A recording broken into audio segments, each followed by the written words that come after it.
ازيكم عاملين ايه يا اصحابي؟ وحشتوني جدا جدا جدا. بقالي كتير ما بصورلكمش فيديوهات. فالنهارده هنعمل الكوكيز اللي كلنا بنحبه باقل تكلفه موجوده.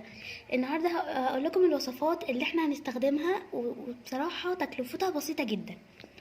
يلا، عندنا اول حاجه اللي انا هعمله دلوقتي ده مقدارين، لكن انتوا لو عاوزين مقدار واحد اعملوا نص اللي انا بعمله. عندنا هنا كوبايه سكر بودر، معلقتين نشا، بيضتين، 2 بيضة، وكيسين فانيليا، وكيس بيكنج باودر،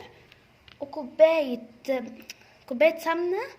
وهنا عندنا دقيق، 3 كوبايات دقيق، وممكن حاجة منكم تحتاج تاني. فيلا نشوف. وده شوكليت شيبس للتزيين. يلا بقى ندخل على الوصفة. اول حاجة نحطها معايا هي كوباية السمنة. بعد كده هحط كوباية السكر البودر، وبعد ما حطيت كوبايه سكر البودر هنبدا نقلب لحد ما سكر البودر يختفي ويبقى لونها فاتح جدا.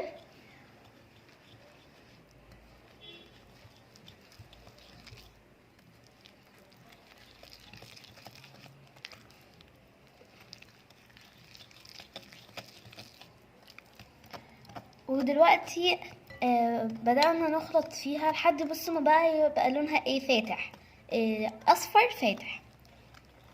بس كده اضربي فيها لمدة دقيقتين متواصلين. احنا كده خلصنا ضرب فيها.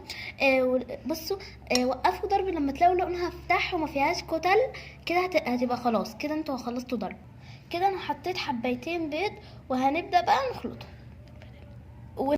طبعا ما حطينا بيض يبقى لازم نحط ايه، فانيليا. هنبدأ بقى نخلط البيض مع السمنة والسكر لحد ما يبقى ملوش وجود.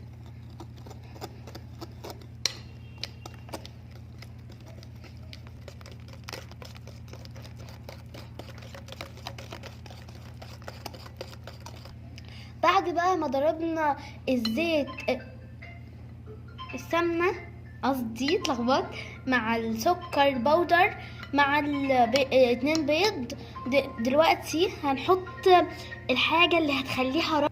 دلوقتي بقى الحاجة اللي هتخليها روعة ومقرمشة هي معلقتين من النشا، هتخليها مقرمشة وناعمة وجميلة. هو ده بقى السر اللي بيعملوه علشان يخلوها مقرمشة وناعمة. وبعد كده هنبدأ ننزل الدقيق، واهم حاجة في الدقيق ان احنا ننزله بالتدريج علشان احنا ما نعرفش الكمية اللي احنا هنحتاجها طبعا. هنزل. بعد كده هنزل طبعا بذرة الملح. دلوقتي انا حطيت طبعا نص كمية الدقيق مش كلها. دلوقتي بقى هننزل بمعلقتين من البيكنج باودر صغيرين. هبتدي دلوقتي اعجن فيهم، وهشوف خدنا قد ايه كمية الدقيق في الاخر.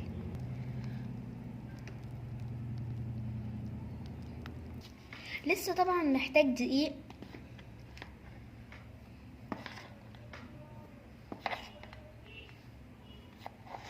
كده كفاية، حطيت 4 معالق، وهشوف لو هحتاج بقى تاني نحط تاني. لازم تشوفي القوام بتاعك. لسه القوام كده ممكن يحتاج معلقة دقيق او معلقتين، نشوف بقى على حسب. انا هجرب الاول معلقة، ولو لقيته لسه هحط معلقتين. وانا طبعا هنا هحط دلوقتي نص معلقة دقيق. وهنبدأ بقى طالما القوام بقى اتمسك معايا شوية، نبدأ بقى نتدخل يدوي ونعجن بايدينا.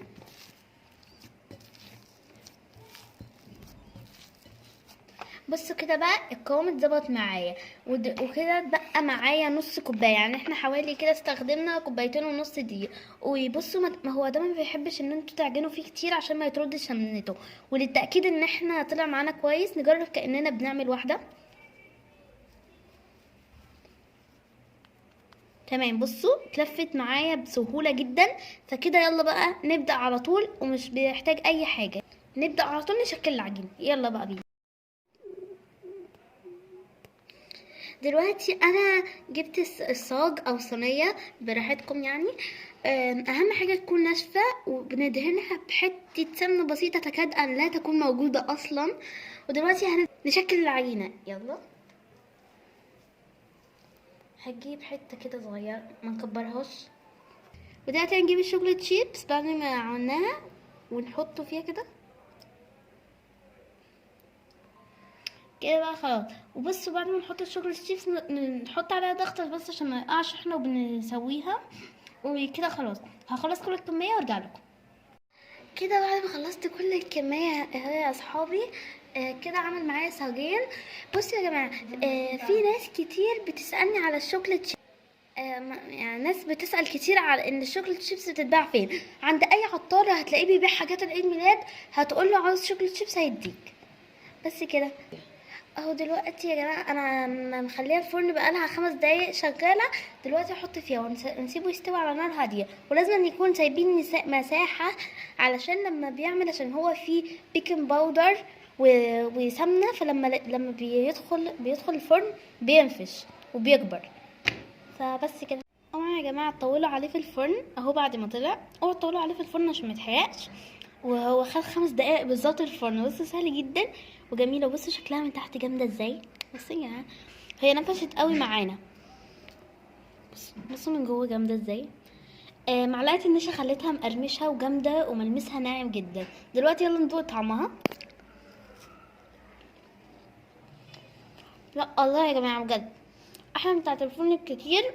بتاعه الفرن غاليه على الفاضي، بس بجد طعمها جامده جدا. جربوها ومش هتندموا. يلا بقى سلام. الشكل النهائي معانا للاكله بجد. طعم الكوكيز ده جامد جدا ولازم تجربوه بجد، هو جامد جدا. لو عجبكم الفيديو ما تنسوش اللايك والسبسكرايب، ولو عاوزين نعمل لكم اي حاجه تاني اكتبوا لي في الكومنتس. وباي.